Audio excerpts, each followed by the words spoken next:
Good evening class, this is Nikhil Chaudhary and today we are going to discuss applications of equal area criteria. So in previous lecture we have seen that this equal area criteria is the graphical method to determine the stability of the system after a sudden disturbance. So this was the equal area criteria, that this positive area should be equal to area, this negative area, or we can say this area under the curve PA, which is P mechanical minus P electrical, should be equal to 0, and this is possible only when this PA is both accelerating as well as deaccelerating. So this area A1 is the positive area or accelerating area, and during acceleration rotor will store kinetic energy. So this area A1 represents the kinetic energy stored by the rotor during acceleration, and this area A2 is negative area or deaccelerating area, and it also represents the kinetic energy given up by the rotor during deacceleration. So acceleration is going on from delta 1 to delta 1 because P mechanical is greater than P electrical, and from delta 1 to delta 2 deacceleration will take place into the rotor because P electrical is greater than P mechanical. So from swing equation we are saying this, what is acceleration and what is deacceleration. So let's see one more thing. It provides the following information. The equal area criteria provides that it is an easy means of finding maximum angle of swing. We can find out that up to what angle this rotor can swing, up to what extent it can swing. Later we will see that up to this point the rotor can swing without losing the stability and can return to its stable position. Beyond this point it is not possible to regain to its stable operation or stable mode. The next is an estimate of whether the synchronism be maintained. We can estimate that if it is fulfilling the equal area criteria, the system can maintain its synchronism. The third is the maximum allowable torque angle at which it is to be operated for transient stability. This we will see in applications, that up to what angle we can operate this machine in order to maintain the synchronism after a sudden disturbance.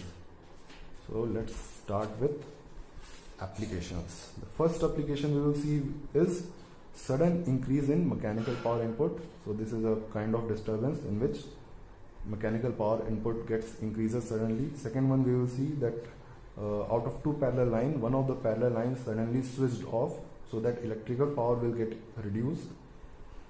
And third one, we will see the line fault with subsequent clearing of the fault. So these applications we are going to study today.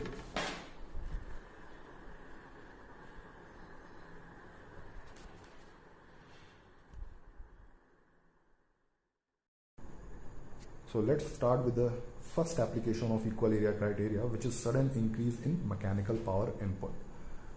So here we can see this is the power flow curve in which this electrical power output is constant. Here the disturbance is in the form of sudden increase in mechanical power input. So initially mechanical power input was PM0, and after the disturbance it has reached to PM1. So initially before the disturbance, this was the operating point where P mechanical was equal to P electrical. So after the disturbance, mechanical power input is greater than electrical power output. So this operating point is going to be shifted from point A to B as the rotor is going to be accelerated. This we can know with the swing equation,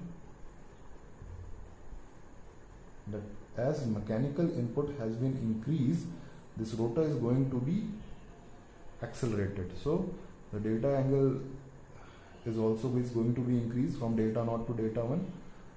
So the operating point has been shifted from point A to point B, and while accelerating it has stored some kinetic energy into it.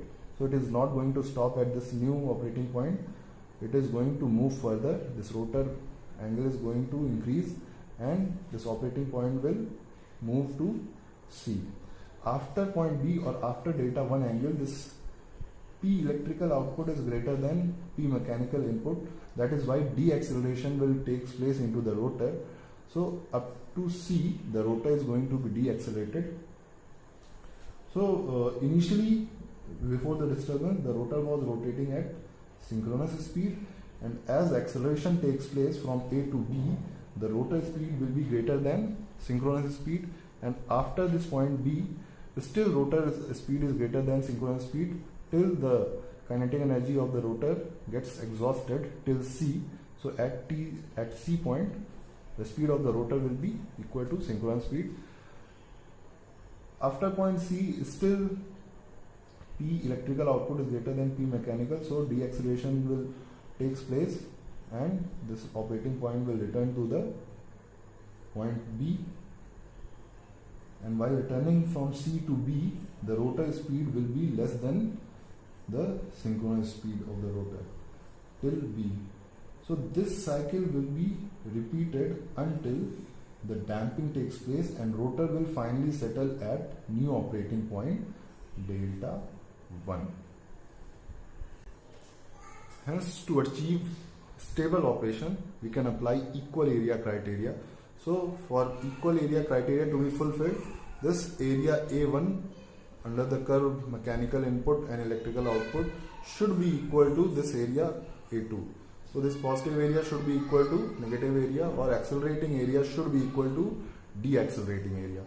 So mathematically we will find out the area A1 and A2. We can easily find out area A1. A1 area is the area which is GBA. This is the accelerating area. This we can find out by subtracting the area under this sine curve from area under this rectangle. So we can find out the area of this rectangle. So this is the mechanical input, this length is the mechanical input PM1, and if we multiply it with this width, which is delta 1 minus delta 1 naught, we can get the area of this rectangle. And if we subtract the sinusoidal area under this curve, which we can obtain by integrating this sine curve P max sine delta from delta naught to delta 1, we can obtain the area of ABEF. So this area A1 will be this value, and area A2 can be found likewise. If we subtract this rectangle area from the area under this sine curve, we can obtain area A2, right?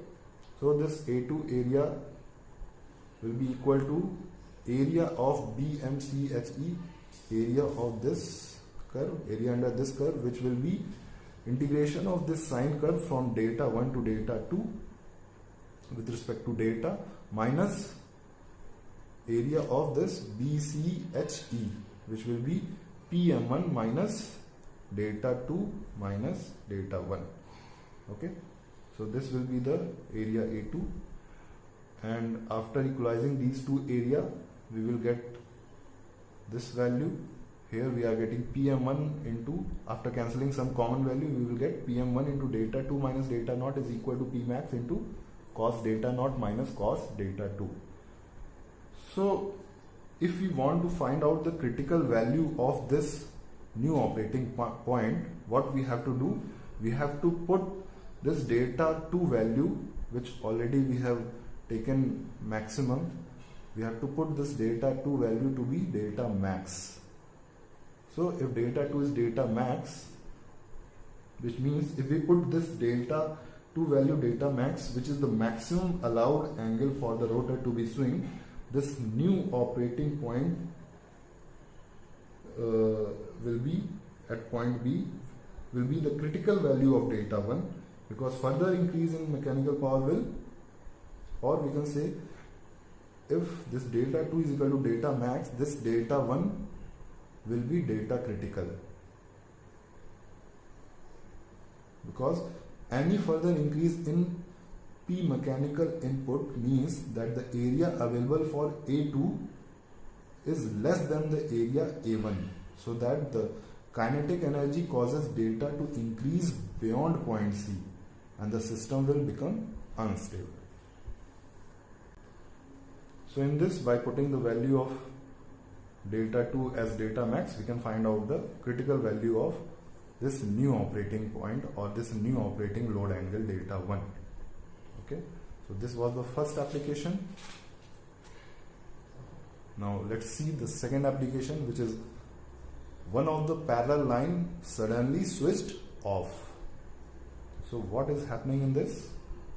This time mechanical power input is constant, and due to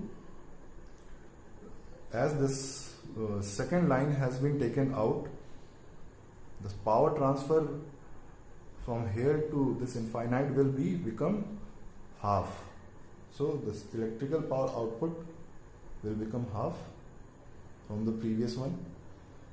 So we can see that initially this was the operating angle. Due to sudden decrease in electrical power output, this operating point will shift here, and there is a difference between mechanical power input and new electrical power output, due to which this operating point will accelerate from here to here. So this operating point is not going to stop at this point. It will further move to point D, and after that same thing will be happen likewise in the previous case. Here this positive area is A1 and negative area is A2. Okay, so same thing, same mathematical calculation we can do for this also, and we can find out this critical value of delta 1, which will tell that up to what extent we can reduce the electrical power output without losing the stability. So let's begin with the third application of the equal area criteria. This is the most important one, the line fault and subsequent clearing, because this fault is going to have the most severe effect on the system to become unstable. So let's see that there is a synchronous generator which is supplying infinite bus through a double circuit line. Suppose that some fault occurs in the middle of the line. Okay, let us further assume that the fault is not going to sustain, but it is cleared after some time by opening of these two circuit breakers. Okay, so as we know that this fault is going to make the system unstable. However, if the circuit breaker clear the fault before a particular time, it is possible to maintain synchronous operation of the machine, or it is possible to regain its synchronism after the fault has disconnected before a particular time.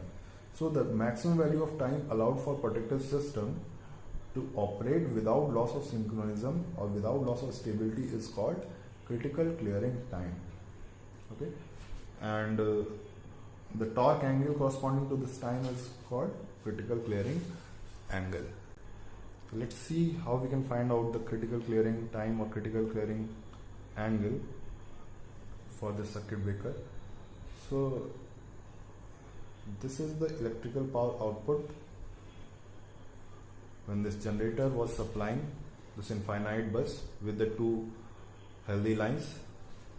So when the fault occurred, during fault all the power is going to be fed through the ground to the ground through this fault, through this short circuit. So during fault, the power transfer from sending end to receiving end will be very less. So this is the power curve during fault, and the fault is there. And after the fault is getting cleared, after this faulty section is isolated with the circuit breaker, the generator is going to transfer half of the power through one line to this infinite bus. So after fault is getting cleared, this will be the electrical power output, which is some part of this initial value. So A is the curve, pre-fault curve, B is the during fault curve, and C is the post-fault curve. And mechanical power input during this disturbance will be constant, which is this line.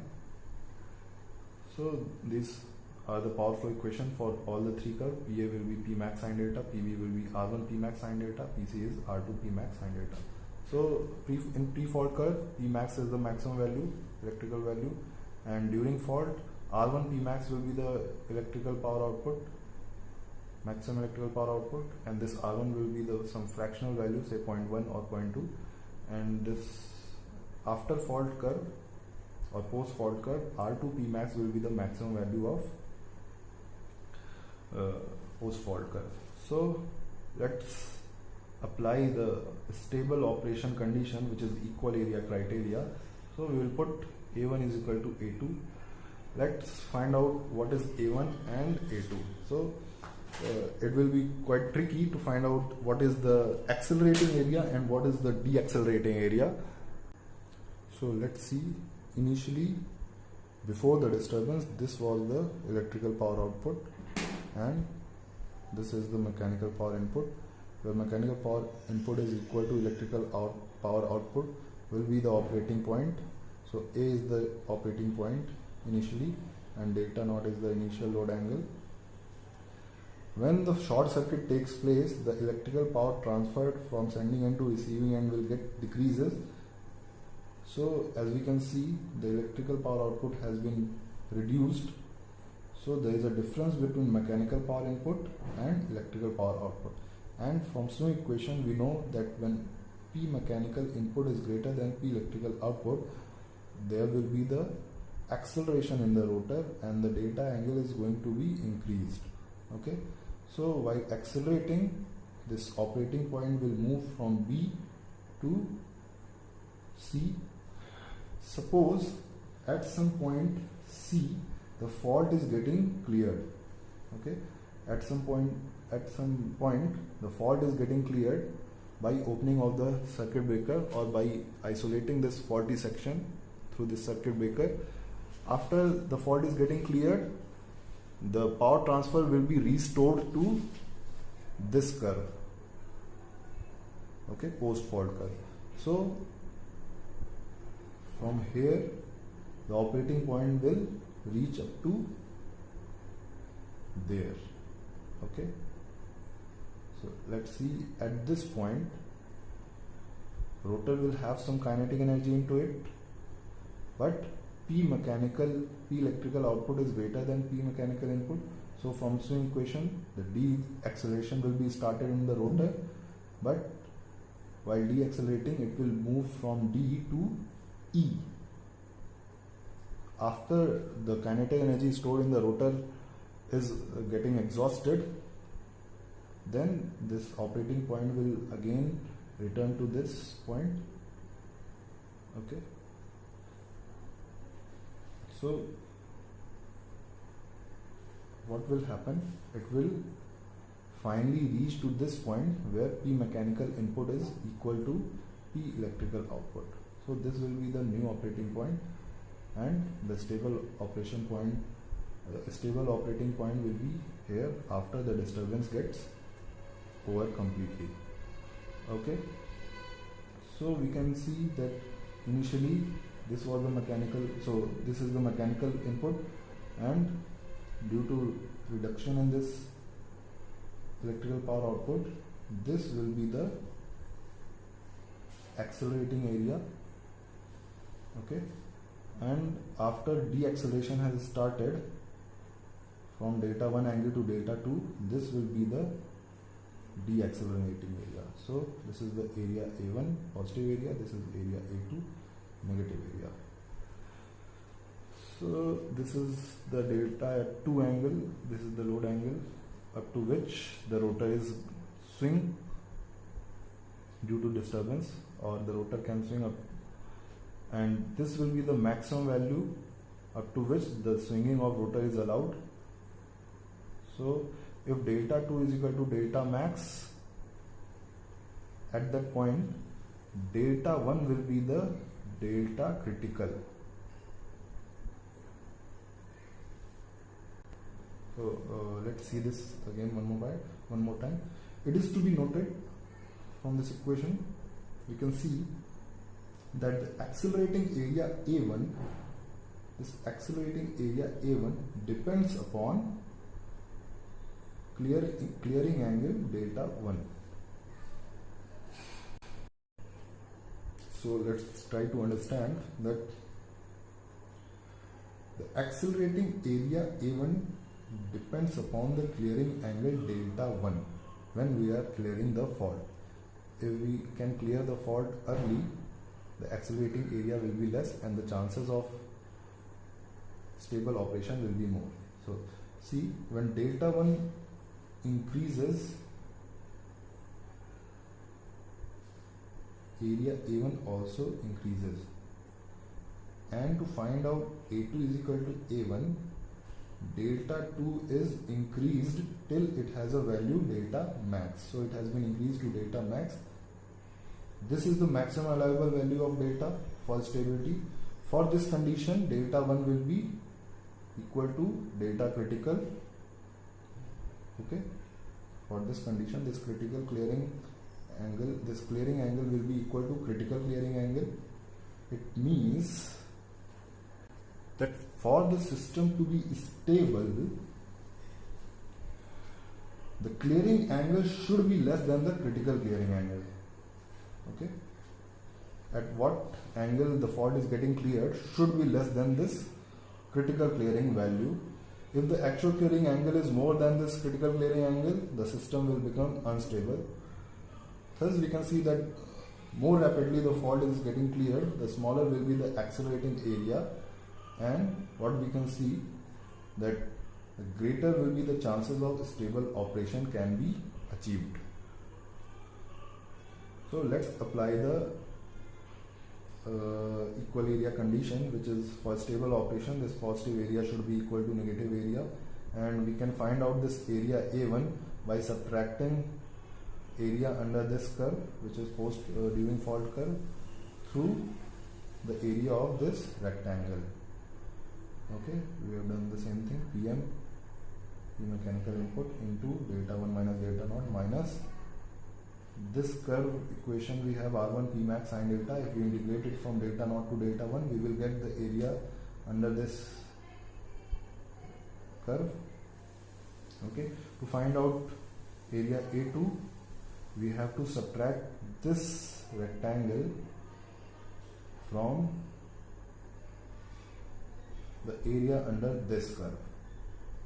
Okay, so area under this curve is equation of this curve, which is R2 P max sin delta, and if we integrate it from delta 1 to delta 2, we will get area under this curve, and if we subtract this rectangle area, which is PM into delta 2 minus delta 1, we will get area A2.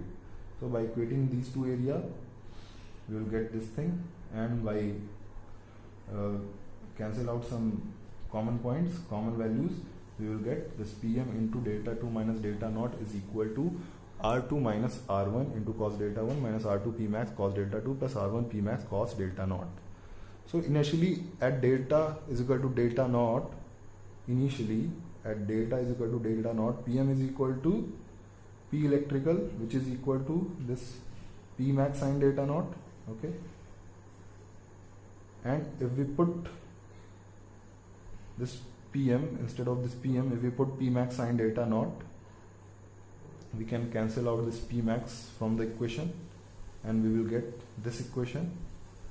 So in this equation, if we put delta is equal to delta max, which is the maximum allowable value of delta for stability, this delta will be the critical clearing value, critical clearing angle. So from here, by putting delta 2 is equal to delta max, this is delta max.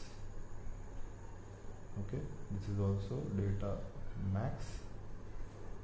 We can find out the cos of critical clearing angle delta C, which is delta max minus delta naught into sin delta naught plus R2 cos delta max minus R1 cos delta naught upon R2 minus R1.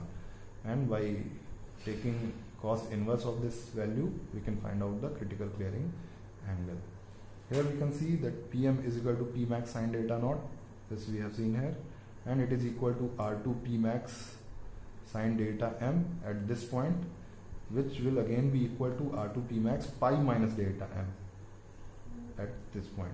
Okay, so sin delta naught will be equal to R2 into sin pi minus delta M. This in P max will get cancelled, and we will get pi minus delta M as sin inverse sin of delta naught upon R2, and from here we can find out the delta max value, which is pi minus sin inverse of sin delta naught upon R2. So if we know the value of R2, which is the fraction of P max after the fault, post fault, and if we know the value of initial operating angle delta naught, we can find out the value of delta max. And if we put this delta max here, delta naught here, and R2 and R1 value, we will get critical clearing angle at which the fault should be cleared, before which the fault should be cleared in order to achieve stable operation. So this is the third and most important application of equal area criteria. After that